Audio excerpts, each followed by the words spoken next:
You are now listening to a member of the Disney Podcast family. Head over to Disney Podcast Family on Instagram to see all the latest posts for this show and links to other great Disney podcasts.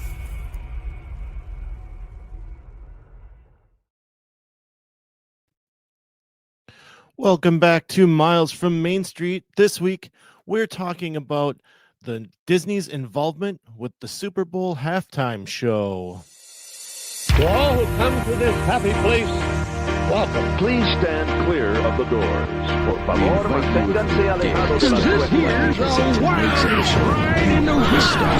In this space, travel all is changing.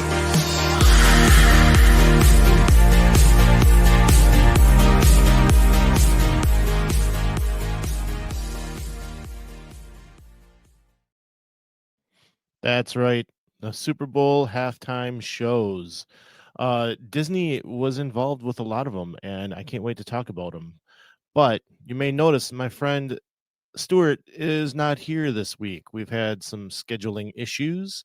Thought I'd take this one on my own. So should be a good conversation, though, and I hope you enjoy it. Let me know what you think. Before we get into everything, please like and subscribe to the show on your podcast app or on YouTube, and be just sure to share it with your friends and family. Remember, new episodes every Tuesday, and on Fridays, find the Disney Dash, a short form podcast with my daughter Mia, where she is talking Disney from A to Z from a kid's perspective. So the first thing I wanted to do is get into a couple of things. We got a text on the text line. Topeka, Kansas. All I get on these guys is your last four of your phone number. So 1139. Thank you so much. I'm a little confused with why now with online events. Professionally, I work in a world with a lot of webinars, and I know that many are burnt out on that format. Many I talk to are willing to watch a stream, but they prefer the ability to watch when they want. And D23 didn't archive this.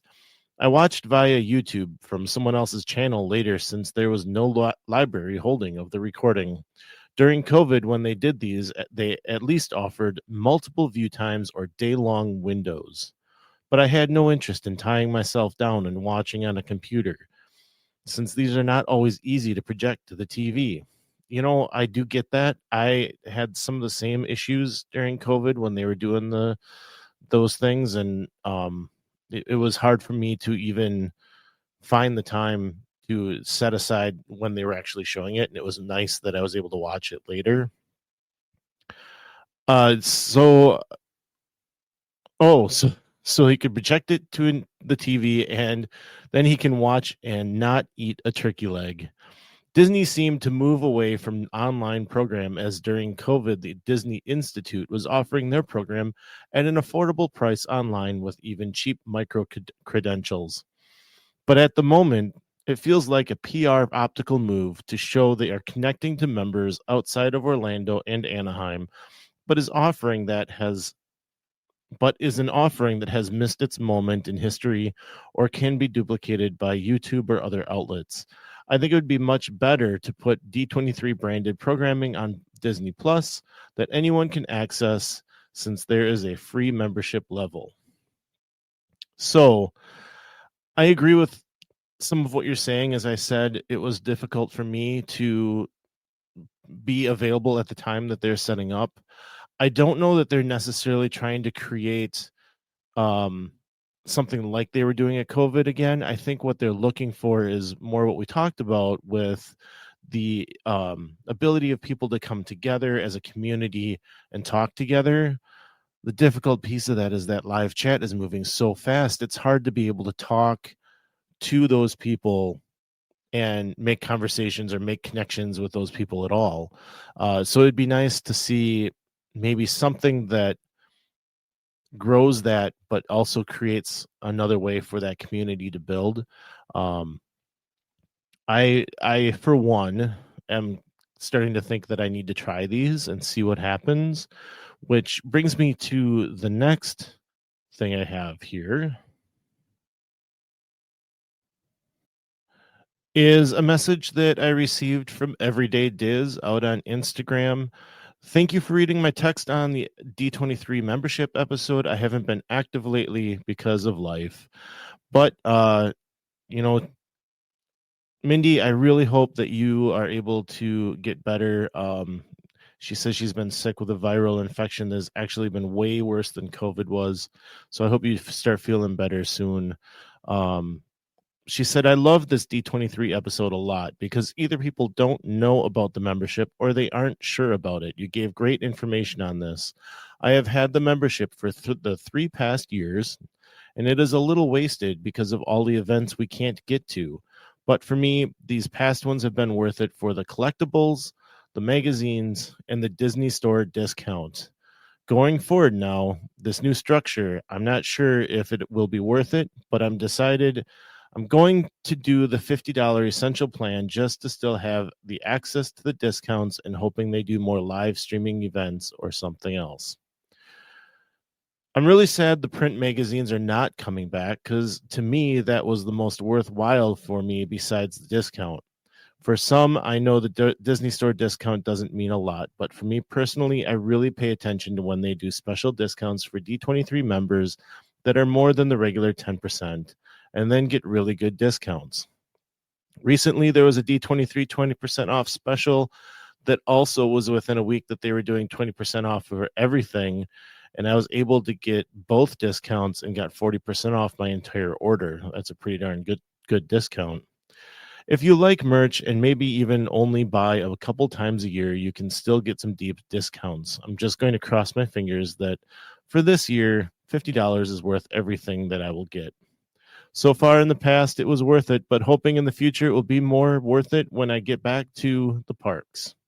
I actually want to try to go to the Ultimate Fan event in 2026. So we'll see. Great episode, and thank you again. So 2 different thoughts here on the D23 thing. The first one from the text line, he was talking about the show, the Gold Theater that we had talked about on the last episode. And Mindy is talking about just discounts and things you can get out of the membership. Those 2 things combined that make me start thinking, yeah, maybe I do want to be in at the $50 level. Sure, I don't get that nice prize or gift as you would get on the $100 level, but at least this, I'm still getting some of the benefits. I can get that theater show once a month. I can get the, I think I get, if I remember right, I think I can get the magazine in the digital form still.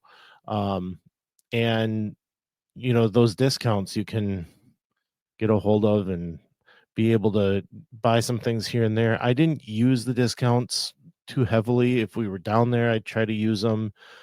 If we were buying something on the Disney Store website, which I don't do that very often. I'm more of a, hey, I'm here and do I want this as I see it person, maybe an impulse buy, rather than wanting to buy things that I see online. I know my wife, though, does like to buy certain things. Have you seen the new Fantasia set that they just came out with?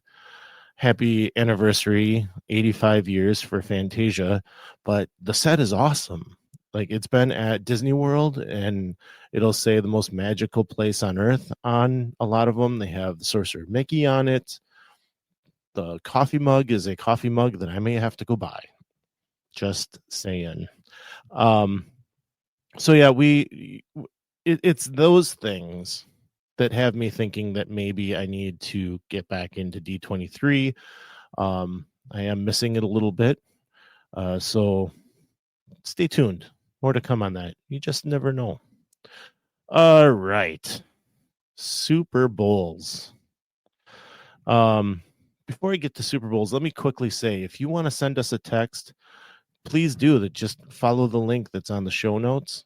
It says send us a text right at the top. It'll be great to hear from you. Super Bowl 25 was one of the first times that Disney was involved with the Super Bowl halftime. It featured New Kids on the Block and like 2,000 area kids from Tampa. It was set in Tampa at their stadium that year, and they brought those kids in, and it was considered like the first kids Super Bowl, something like that. So that was one of the things that they got involved in. Super Bowl 34 is kind of the one I really wanted to talk about because that's the one that I remember quite well. That Super Bowl was for the year 2000. So we were, all trying to survive Y2K. Ooh, that was something that never happened, huh? And then the millennium change was happening because it was the year 2000. So they had come up with the Tapestry of Nations, which is something that they ran in Epcot for a while, and the music fed well with Illuminations, that wonderful fireworks show at the end of the night. And they did this with a lot of choir performers, marching drummers, drums. I think I read 50 drum set players on the field. And it was a very percussive music. Mikhailo and I have talked about Tapestry of Nations in the past. I absolutely loved it. One of the floats that they had in the parade in Epcot, which it went around the World Showcase, so it was kind of tight in there. So it was really cool when one of these drum floats would come by. It was this big rotating wheel, and it had drums all the way around it, and these players would stand in the middle of the wheel, and I'm telling you, it's probably 10 feet tall. And no, it's more than that, probably more like 15 to 20 feet tall, somewhere in there. If one of you listeners know for sure what that size is, please let me know, because it was tall. I'm 6 feet and I was looking pretty high up. So anyway, these drums would rotate all the way around at the same speed, and then somebody was always constantly playing them on both sides of the wheel. And it was really cool for me as a high school drummer to see something like that and watch that. I really enjoyed seeing it, and it was very futuristic, as we all were kind of thinking about the millennium. That it was shiny gold, and they kind of sometimes blue and silvers, and it was copper.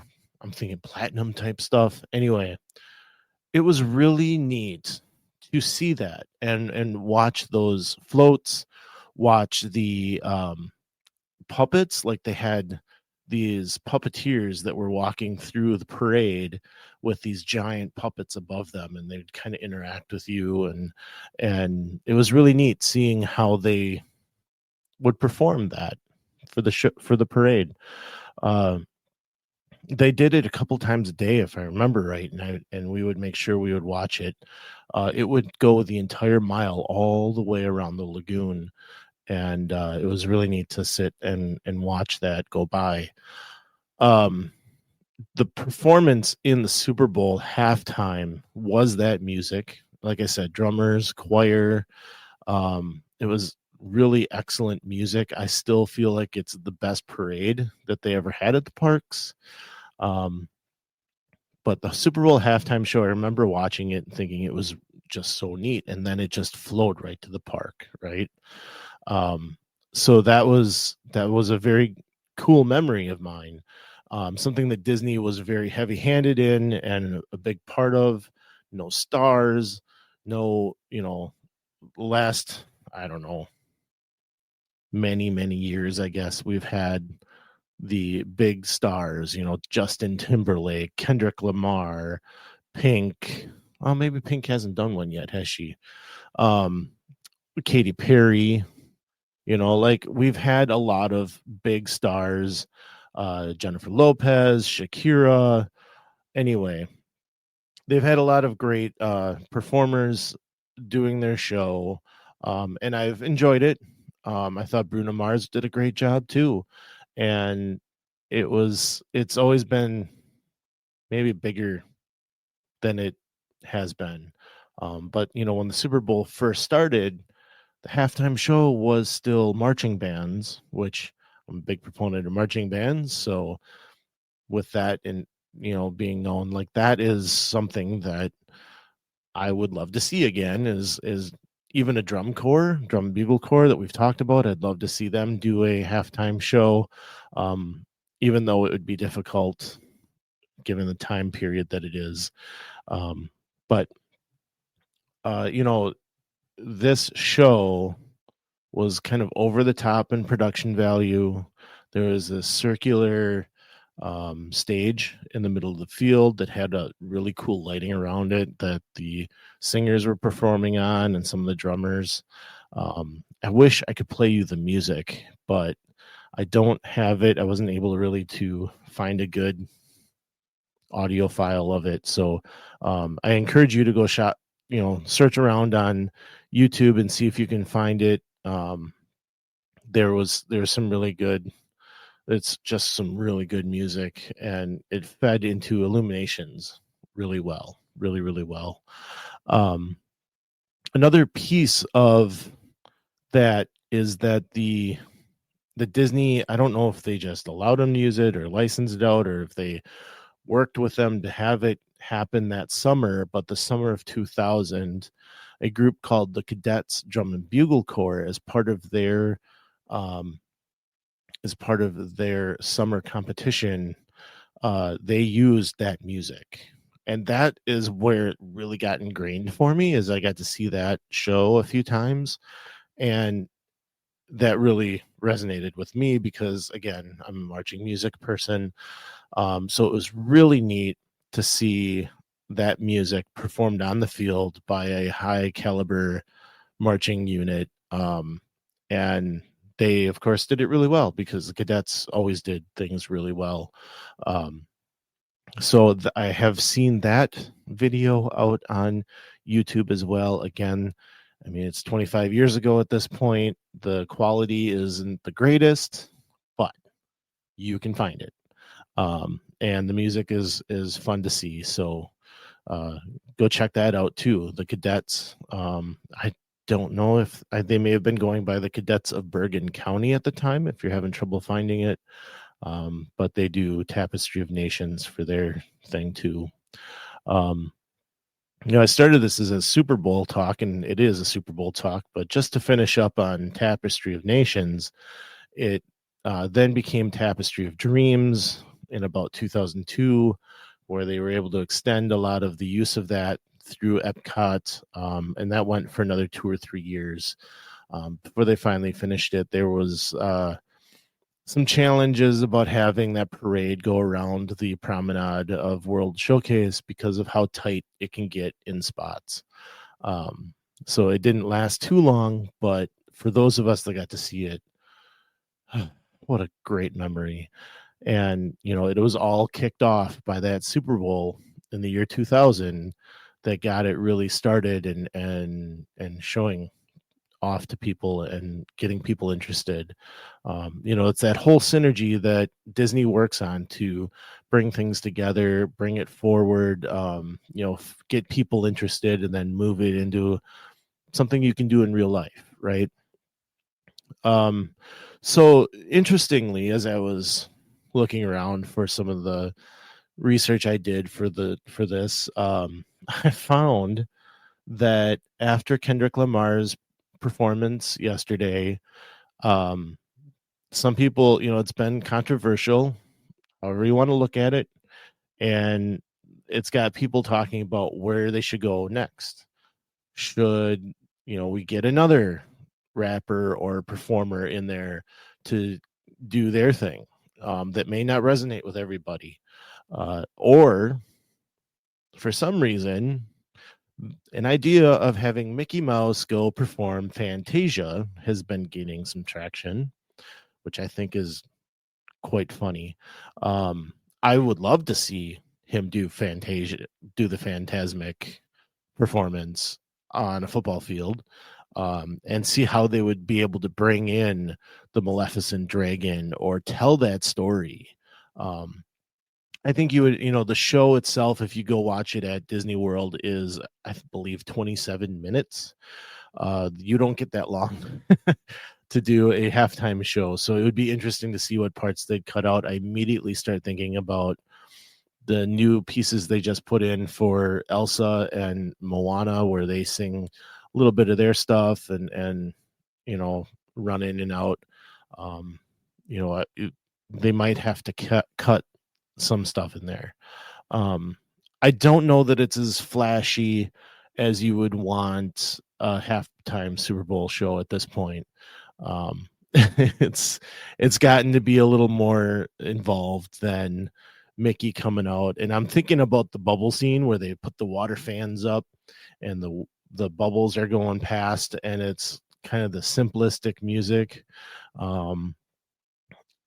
I don't know how well that would work on a halftime field, on a football field. But it would be really interesting to see. I would love to see Disney do more halftime shows. Their time may have gone past, though, just due to the fact of how Super Bowl shows are going these days, with the big performers. The people had talked about Taylor Swift doing it at one time, but she doesn't really need to, was kind of the idea. I could see one of these days her possibly doing it, bringing some friends on. I look at these for the performance value, for the guests that they might bring out. And so my question this week, I want to hear from you guys. Send me a text, send me a message on Instagram, Facebook, here on YouTube too. If you're watching me on YouTube, leave it on the comments. I'd love to hear if Mickey Mouse was the Super Bowl performer and doing Fantasmic, doing anything that they feel Mickey Mouse would perform, who would his special guests be? It's interesting to think about. Would it be just the gang? Would it be Minnie and Donald and Goofy and Pluto and Daisy and all of them? Or could it get even crazier? Could it be like a Christmas Day parade where you get performances from, this past year was Elton John, or we've had Andrea Bocelli and Gwen Stefani, or, any of these great performers. The Smashing Pumpkins were this past year too. It would be great to see what Mickey would do. So I want your ideas. Who would Mickey Mouse bring on to perform the halftime Super Bowl show with him? Doesn't have to be a star, doesn't have to be a Disney character. I just want to hear your ideas. Let me know what you think. I thought that was quite interesting that's gaining some traction on social media, that people would really want Mickey Mouse out there. And I think that would be a lot of fun. I think it would draw in a lot of kids. But it's hard to think that Disney could get their claws in there again. But I would love to see it. Melissa Pilgrim is our choice for your next Disney vacation. You can reach her at amagicalpilgrimage@gmail.com. We thank her for her support. All right. So a little shorter of an episode today. Thank you to everyone watching and listening. Remember, you can get episodes every Tuesday. You can find us on Facebook, Instagram, or YouTube. As a bonus, leave us a comment and we'll read it on the show. Remember, let me know. Who is Mickey going to bring to the Super Bowl halftime show? Better yet, find the link to text the show in our show notes, and we'll read that on the show. Again, thank you to our text line person, 1139, and to Mindy for sending us that message on Instagram. I really appreciate it. We will be back again next week. Stuart will be back. We have some great things coming, so I hope you'll hit that subscribe button and keep coming back. But as we like to say, some live close, but others don't. So let's talk about it. We'll see you next time on Miles from Main Street.